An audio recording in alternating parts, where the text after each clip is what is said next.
नमस्कार दोस्तों, एक नई लर्निंग के साथ हाजिर हूँ। और आज के स्टॉक लर्निंग में हम लोग जानेंगे एक कंपनी जो कि मार्केट में कुछ दिनों से देखने को मिल रही थी। नया रिएक्शन के साथ कुछ पोटेंशियल की बात किया जा रहा था। और क्या लगता है कि आगे चल कर के मार्केट में पिछले कुछ दिनों से जो प्रॉफिट बुकिंग चल रही है, क्या उसको ये दोबारा गैप अप करके आगे निकल सकती है, उसको फुलफिल कर सकती है? चलिए, आज के स्टॉक लर्निंग में हम ऐसे ही कंपनी के बारे में चर्चा करेंगे जिसका नाम है एफल। एफएल को लेकर के चर्चा करते हैं, क्या कहना चाहती है, और एज हम एक एस्पेक्ट की तरफ चर्चा करेंगे जहां पे कंपनी की फंडामेंटल से टेक्निकल ट्रेंड की बात किया जाए, कि मार्केट की रिएक्शंस को लेकर के देखा जाए, फिर पोटेंशियल को लेकर देखा जाए, फिर मार्केट की एक्सपेक्टेशन को लेकर देखा, अर्थात कंपनी कामकाज क्या करती है उस पर भी हम जरा फोकस करेंगे। कंपनी के कामकाज से होने वाले फायदे नुकसान से समझेंगे जो मार्केट का जो रिएक्शन होता है वो किस अकॉर्डिंगली कामकाज करती नजर आती है। जहाँ तक समझ में आ पाई कंपनी को लेकर के, तो कंपनी में जो फिलहाल ट्रेंडिंग बना था, वो ट्रेंडिंग एक हायर टू हायर को पीक पीक पे जाने के बाद प्रॉफिट बुकिंग। और इस तरह की केवल एक ही बार नहीं हुआ कि वाइस मार्केट में ऐसा होता है, कई बार इस तरह की चीज़ें होती रहती है। नॉर्मल प्रोसीजर है। मार्केट एक बार चलती है तो थोड़ा सा प्रॉफिट भी जरूरी है।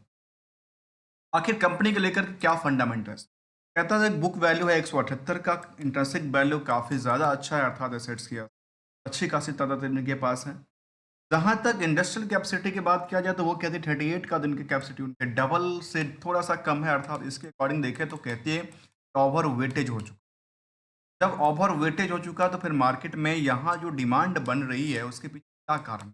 डिमांड के पीछे दो ही कारण हो सकते हैं, या तो उनकी क्वालिटीज काफ़ी अच्छी हो रही है, या मार्केट को लेकर के सस्ते रेटों मिल रहे हैं, या फिर भीड़ का आंकड़ा यही कहता है। इन सभी पहलुओं की तरफ जाएंगे जहां आरओसी और आरओबी करीब 15 से 16% के आसपास की रिटर्न देती है। डेट टू इक्विटी के बारे में कहते हैं कि 0.07 almost debts free, current ratio का माप थोड़ा सा ज़्यादा कहता है, जिसके लिए हम क्या करेंगे, रिकन्सलेशन की पार्ट करेंगे जहां पे प्रमोटर्स होल्डिंग और साथ में देखा जाए तो अर्निंग पर शेयर के अकॉर्डिंग देखा है तो 2 रुपये के अकॉर्डिंग ये कह सकते हैं करीब करीब 11 टाइम्स का अर्निंग करती है। इन सभी समरी डेटा के तौर पे हम क्या करेंगे, आर टू आर करेंगे। Only on R to R का मतलब है risk to reconciliation, risk to reward and return की चर्चा करेंगे। आपस में रिस्क टू रिकन्सलेशन में हम लोग चर्चा करेंगे इनकी डेटा बेसिस को लेकर के, जहाँ पे इनकी जो फाइनेंशियल सिचुएशंस हैं, फाइनेंशियल चाहे बिजनेस मॉडल को लेकर के देखा जाए, फिर प्रोडक्ट को लेकर। तो यहाँ पे कंपनी के जब वेबसाइट्स पर हम विजिट करते हैं तो हमारे सामने निकल के आती है creating impactful consumer journey on the connected device को लेकर। फिर क्या करती है मुझे समझ में बिल्कुल नहीं आई। और यहाँ पे देखा जाए तो कहते हैं कि क्या आईटी से कंपनी कामकाज करती है, ऐसा कुछ स्पेक्टर्स की बात करती है। इनसाइड एलईडी सोल्यूशन को लेकर कहती है, और एलईडी जो है उसके लिए कंपनी कामकाज करती है, जो कि शायद इक्वायर एंड एंगेजमेंट की बात करती है, री एंगेजमेंट एंड द ट्रांजेक्ट की बात करती है, आईटी से रिलेटेड कुछ कामकाज हैं।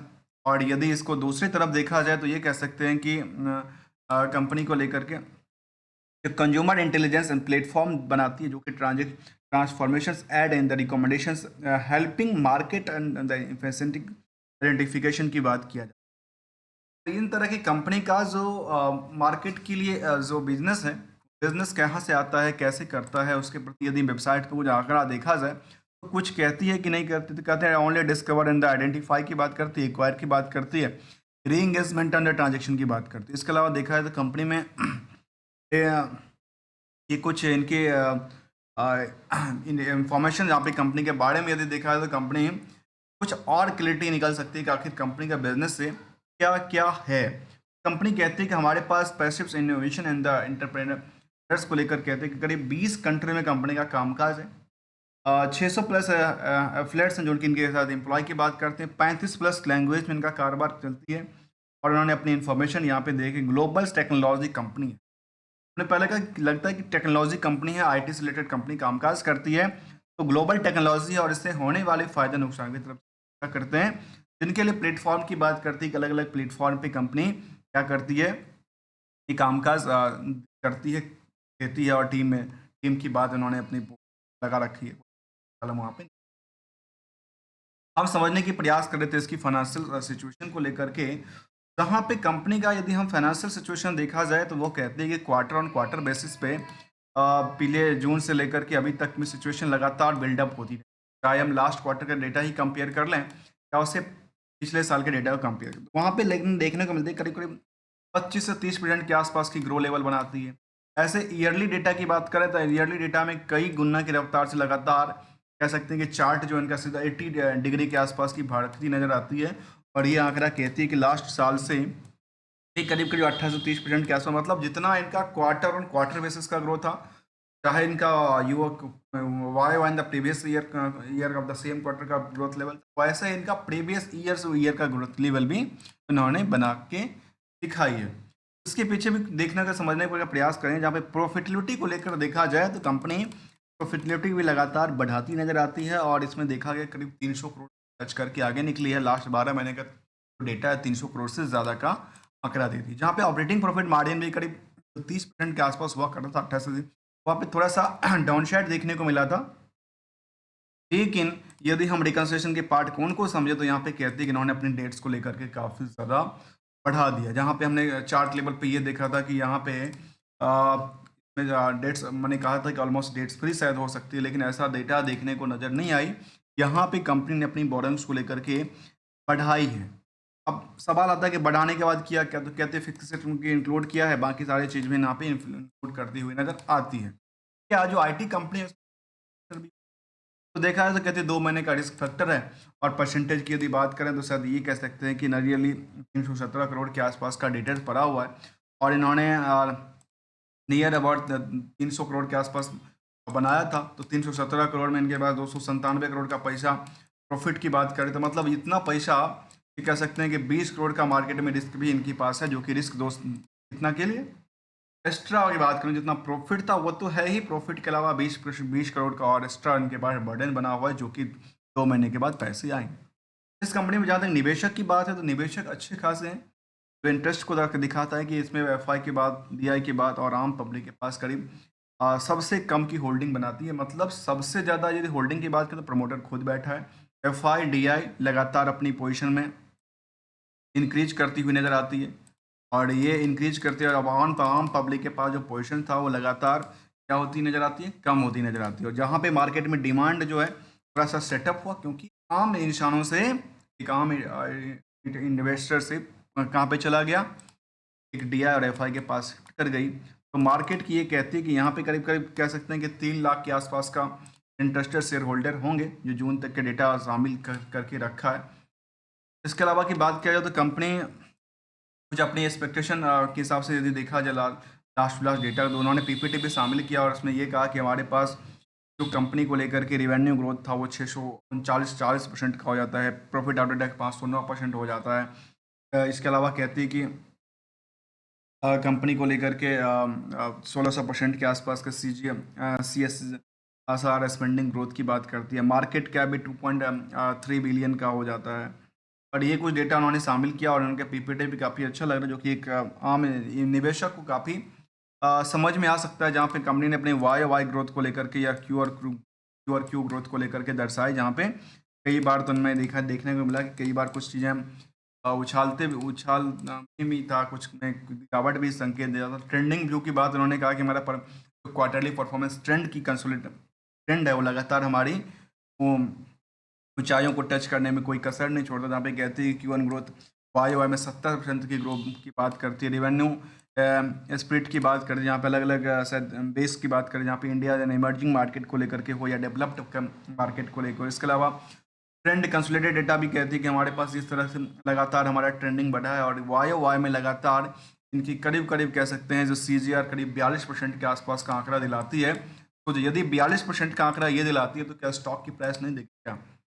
चलिए इसको भी हम समझने की प्रयास करते हैं और वो समझते हुए देखा जाए तो कंपनी के रिस्क टू रिवार्ड की तरफ से पहले हम रिस्क टू रिटर्न को देखें तो रिस्क टू रिटर्न में कंपनी ने पिछले 1 महीने में 6 महीने में 42% और पिछले 1 साल में करीब 44% का आंकड़ा दिया।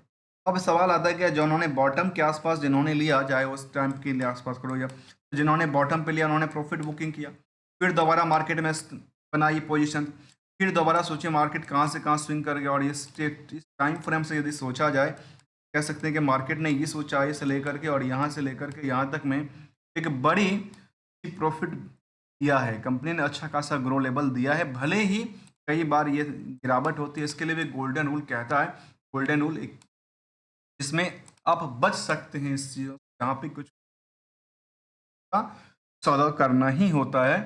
कुछ चीज़ों से आप मिनिमाइज किया जा सकता है अपनी रिस्क फैक्टर को लेकर। जहाँ ग्रोथ सीजीआर के हिसाब से देखा जाए तो सेल्स को लेकर के लगातार बढ़ती होने जाती है। सेल्स के हिसाब से प्रॉफिट का पार्ट उतना ज़्यादा बढ़ा नहीं है, लेकिन तब भी सस्टेन कर पाती है और स्टॉक की प्राइस सीजीआर इन दोनों के होते आगे चलती नजर आती है और रिटर्न ऑन इक्विटी भी इनको सपोर्ट देती नजर आ रही है।